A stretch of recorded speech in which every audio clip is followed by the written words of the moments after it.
অবশেষে চলে আসলাম সাজেক।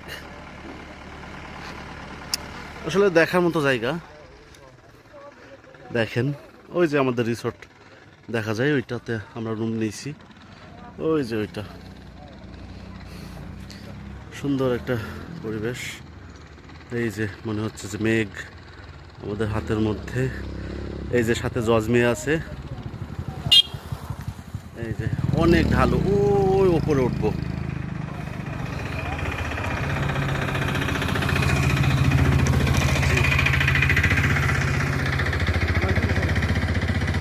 এই যে দেখেন আকাশটা দেখেন। আসলে আল্লাহর সৃষ্টি এত সুন্দর সৃষ্টি করছে, যেমন মানুষকে তৈরি করছে ঠিক তদ্রূপই তার সৌন্দর্য পৃথিবীতে সৃষ্টি করে রাখছে। আলহামদুলিল্লাহ।